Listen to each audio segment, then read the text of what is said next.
ಈ ಮಹಾರಾಷ್ಟ್ರ ಮತ್ತು ಕರ್ನಾಟಕದ ಗಡಿ ವಿವಾದ ಇದೆಯಲ್ಲ, ಅದು ಇವತ್ತು ನಿನ್ನೆಯದಲ್ಲ.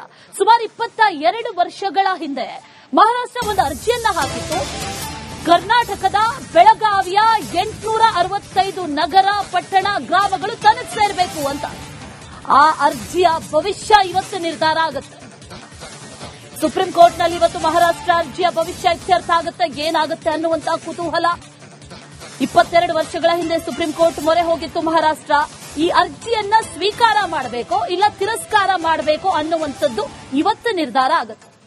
ಅಂಗೀಕಾರ ಆಗುತ್ತಾ ಇಲ್ಲ ತಿರಸ್ಕಾರ ಆಗುತ್ತಾ ಅನ್ನುವಂತ ಪ್ರಶ್ನೆ ಈಗ ಸದ್ಯಕ್ಕಿದೆ. ಕರ್ನಾಟಕದ ಪರವಾಗಿ ವಕೀಲ ನಿಶಾಂತ್ ಪಾಟೀಲ್ ಪ್ರಬಲ ವಾದವನ್ನ ಮಂಡಿಸಲಿದ್ದಾರೆ.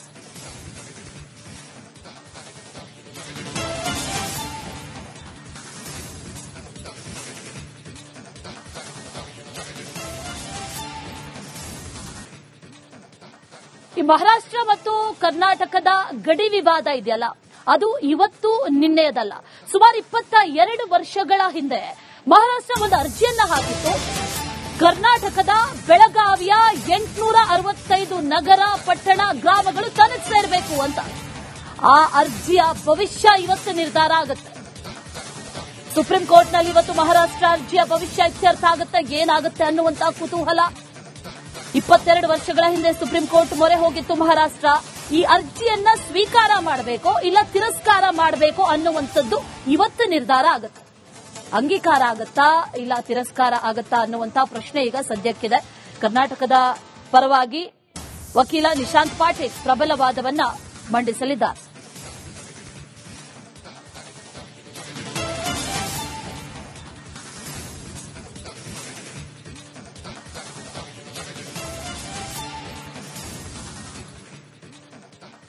ಈ ಮಹಾರಾಷ್ಟ್ರ ಮತ್ತು ಕರ್ನಾಟಕದ ಗಡಿ ವಿವಾದ ಇದೆಯಲ್ಲ, ಅದು ಇವತ್ತು ನಿನ್ನೆಯದಲ್ಲ. ಸುಮಾರು 22 ವರ್ಷಗಳ ಹಿಂದೆ ಮಹಾರಾಷ್ಟ್ರ ಒಂದು ಅರ್ಜಿಯನ್ನ ಹಾಕಿತ್ತು. ಕರ್ನಾಟಕದ ಬೆಳಗಾವಿಯ 865 ನಗರ, ಪಟ್ಟಣ, ಗ್ರಾಮಗಳು ತನಗೆ ಸೇರಬೇಕು ಅಂತ. ಆ ಅರ್ಜಿಯ ಭವಿಷ್ಯ ಇವತ್ತು ನಿರ್ಧಾರ ಆಗುತ್ತೆ. ಸುಪ್ರೀಂ ಕೋರ್ಟ್ನಲ್ಲಿ ಇವತ್ತು ಮಹಾರಾಷ್ಟ್ರ ಅರ್ಜಿಯ ಭವಿಷ್ಯ ಇತ್ಯರ್ಥ ಆಗುತ್ತೆ. ಏನಾಗುತ್ತೆ ಅನ್ನುವಂತ ಕುತೂಹಲ. 22 ವರ್ಷಗಳ ಹಿಂದೆ ಸುಪ್ರೀಂ ಕೋರ್ಟ್ ಮೊರೆ ಹೋಗಿತ್ತು ಮಹಾರಾಷ್ಟ್ರ. ಈ ಅರ್ಜಿಯನ್ನ ಸ್ವೀಕಾರ ಮಾಡಬೇಕೋ ಇಲ್ಲ ತಿರಸ್ಕಾರ ಮಾಡಬೇಕೋ ಅನ್ನುವಂಥದ್ದು ಇವತ್ತು ನಿರ್ಧಾರ ಆಗುತ್ತೆ. ಅಂಗೀಕಾರ ಆಗುತ್ತಾ ಇಲ್ಲ ತಿರಸ್ಕಾರ ಆಗುತ್ತಾ ಅನ್ನುವಂತ ಪ್ರಶ್ನೆ ಈಗ ಸದ್ಯಕ್ಕಿದೆ. ಕರ್ನಾಟಕದ ಪರವಾಗಿ ವಕೀಲ ನಿಶಾಂತ್ ಪಾಟೀಲ್ ಪ್ರಬಲ ವಾದವನ್ನ ಮಂಡಿಸಲಿದ್ದಾರೆ.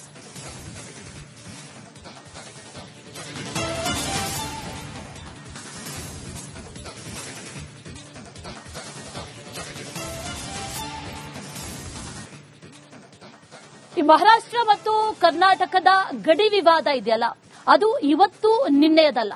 ಸುಮಾರು 22 ವರ್ಷಗಳ ಹಿಂದೆ ಮಹಾರಾಷ್ಟ್ರ ಒಂದು ಅರ್ಜಿಯನ್ನ ಹಾಕಿತ್ತು. ಕರ್ನಾಟಕದ ಬೆಳಗಾವಿಯ 865 ನಗರ, ಪಟ್ಟಣ, ಗ್ರಾಮಗಳು ತನಗೆ ಸೇರಬೇಕು ಅಂತ. ಆ ಅರ್ಜಿಯ ಭವಿಷ್ಯ ಇವತ್ತು ನಿರ್ಧಾರ ಆಗುತ್ತೆ. ಸುಪ್ರೀಂ ಕೋರ್ಟ್ನಲ್ಲಿ ಇವತ್ತು ಮಹಾರಾಷ್ಟ್ರ ಅರ್ಜಿಯ ಭವಿಷ್ಯ ಇತ್ಯರ್ಥ ಆಗುತ್ತೆ. ಏನಾಗುತ್ತೆ ಅನ್ನುವಂತ ಕುತೂಹಲ. 22 ವರ್ಷಗಳ ಹಿಂದೆ ಸುಪ್ರೀಂ ಕೋರ್ಟ್ ಮೊರೆ ಹೋಗಿತ್ತು ಮಹಾರಾಷ್ಟ್ರ. ಈ ಅರ್ಜಿಯನ್ನ ಸ್ವೀಕಾರ ಮಾಡಬೇಕೋ ಇಲ್ಲ ತಿರಸ್ಕಾರ ಮಾಡಬೇಕೋ ಅನ್ನುವಂಥದ್ದು ಇವತ್ತು ನಿರ್ಧಾರ ಆಗುತ್ತೆ. ಅಂಗೀಕಾರ ಆಗುತ್ತಾ ಇಲ್ಲ ತಿರಸ್ಕಾರ ಆಗುತ್ತಾ ಅನ್ನುವಂತ ಪ್ರಶ್ನೆ ಈಗ ಸದ್ಯಕ್ಕಿದೆ. ಕರ್ನಾಟಕದ ಪರವಾಗಿ ವಕೀಲ ನಿಶಾಂತ್ ಪಾಟೀಲ್ ಪ್ರಬಲ ವಾದವನ್ನ ಮಂಡಿಸಲಿದ್ದಾರೆ.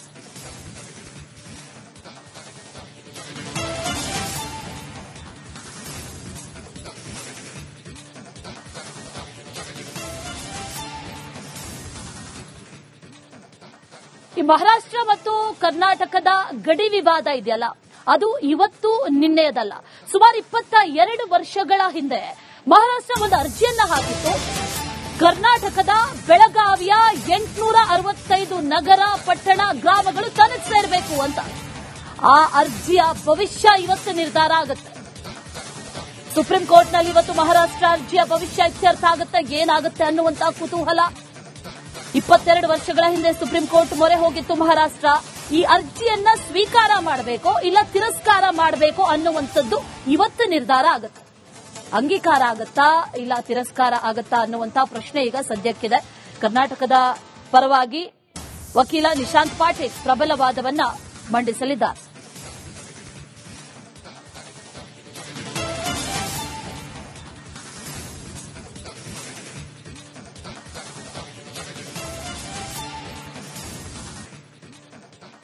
ಈ ಮಹಾರಾಷ್ಟ್ರ ಮತ್ತು ಕರ್ನಾಟಕದ ಗಡಿ ವಿವಾದ ಇದೆಯಲ್ಲ, ಅದು ಇವತ್ತು ನಿನ್ನೆಯದಲ್ಲ. ಸುಮಾರು 22 ವರ್ಷಗಳ ಹಿಂದೆ ಮಹಾರಾಷ್ಟ್ರ ಒಂದು ಅರ್ಜಿಯನ್ನ ಹಾಕಿತ್ತು. ಕರ್ನಾಟಕದ ಬೆಳಗಾವಿಯ 865 ನಗರ, ಪಟ್ಟಣ, ಗ್ರಾಮಗಳು ತನಗೆ ಸೇರಬೇಕು ಅಂತ. ಆ ಅರ್ಜಿಯ ಭವಿಷ್ಯ ಇವತ್ತು ನಿರ್ಧಾರ ಆಗುತ್ತೆ. ಸುಪ್ರೀಂ ಕೋರ್ಟ್ನಲ್ಲಿ ಇವತ್ತು ಮಹಾರಾಷ್ಟ್ರ ಅರ್ಜಿಯ ಭವಿಷ್ಯ ಇತ್ಯರ್ಥ ಆಗುತ್ತೆ. ಏನಾಗುತ್ತೆ ಅನ್ನುವಂತ ಕುತೂಹಲ. 22 ವರ್ಷಗಳ ಹಿಂದೆ ಸುಪ್ರೀಂ ಕೋರ್ಟ್ ಮೊರೆ ಹೋಗಿತ್ತು ಮಹಾರಾಷ್ಟ್ರ. ಈ ಅರ್ಜಿಯನ್ನ ಸ್ವೀಕಾರ ಮಾಡಬೇಕೋ ಇಲ್ಲ ತಿರಸ್ಕಾರ ಮಾಡಬೇಕೋ ಅನ್ನುವಂಥದ್ದು ಇವತ್ತು ನಿರ್ಧಾರ ಆಗುತ್ತೆ. ಅಂಗೀಕಾರ ಆಗುತ್ತಾ ಇಲ್ಲ ತಿರಸ್ಕಾರ ಆಗುತ್ತಾ ಅನ್ನುವಂತ ಪ್ರಶ್ನೆ ಈಗ ಸದ್ಯಕ್ಕಿದೆ. ಕರ್ನಾಟಕದ ಪರವಾಗಿ ವಕೀಲ ನಿಶಾಂತ್ ಪಾಟೀಲ್ ಪ್ರಬಲ ವಾದವನ್ನ ಮಂಡಿಸಲಿದ್ದಾರೆ.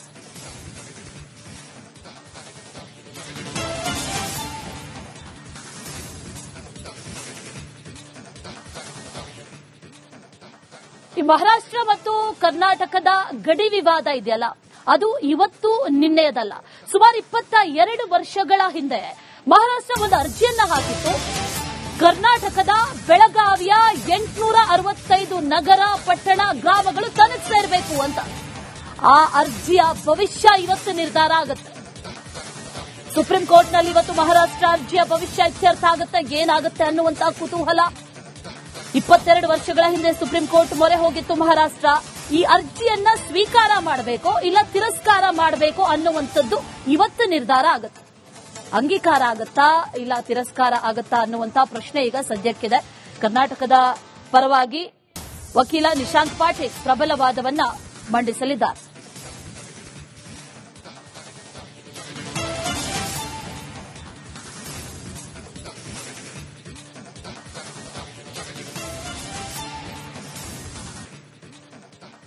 ಈ ಮಹಾರಾಷ್ಟ್ರ ಮತ್ತು ಕರ್ನಾಟಕದ ಗಡಿ ವಿವಾದ ಇದೆಯಲ್ಲ, ಅದು ಇವತ್ತು ನಿನ್ನೆಯದಲ್ಲ. ಸುಮಾರು 22 ವರ್ಷಗಳ ಹಿಂದೆ ಮಹಾರಾಷ್ಟ್ರ ಒಂದು ಅರ್ಜಿಯನ್ನ ಹಾಕಿತ್ತು. ಕರ್ನಾಟಕದ ಬೆಳಗಾವಿಯ 865 ನಗರ, ಪಟ್ಟಣ, ಗ್ರಾಮಗಳು ತನಗೆ ಸೇರಬೇಕು ಅಂತ. ಆ ಅರ್ಜಿಯ ಭವಿಷ್ಯ ಇವತ್ತು ನಿರ್ಧಾರ ಆಗುತ್ತೆ. ಸುಪ್ರೀಂ ಕೋರ್ಟ್ನಲ್ಲಿ ಇವತ್ತು ಮಹಾರಾಷ್ಟ್ರ ಅರ್ಜಿಯ ಭವಿಷ್ಯ ಇತ್ಯರ್ಥ ಆಗುತ್ತೆ. ಏನಾಗುತ್ತೆ ಅನ್ನುವಂತ ಕುತೂಹಲ. 22 ವರ್ಷಗಳ ಹಿಂದೆ ಸುಪ್ರೀಂ ಕೋರ್ಟ್ ಮೊರೆ ಹೋಗಿತ್ತು ಮಹಾರಾಷ್ಟ್ರ. ಈ ಅರ್ಜಿಯನ್ನ ಸ್ವೀಕಾರ ಮಾಡಬೇಕೋ ಇಲ್ಲ ತಿರಸ್ಕಾರ ಮಾಡಬೇಕೋ ಅನ್ನುವಂಥದ್ದು ಇವತ್ತು ನಿರ್ಧಾರ ಆಗುತ್ತೆ. ಅಂಗೀಕಾರ ಆಗುತ್ತಾ ಇಲ್ಲ ತಿರಸ್ಕಾರ ಆಗುತ್ತಾ ಅನ್ನುವಂತ ಪ್ರಶ್ನೆ ಈಗ ಸದ್ಯಕ್ಕಿದೆ. ಕರ್ನಾಟಕದ ಪರವಾಗಿ ವಕೀಲ ನಿಶಾಂತ್ ಪಾಟೀಲ್ ಪ್ರಬಲ ವಾದವನ್ನ ಮಂಡಿಸಲಿದ್ದಾರೆ.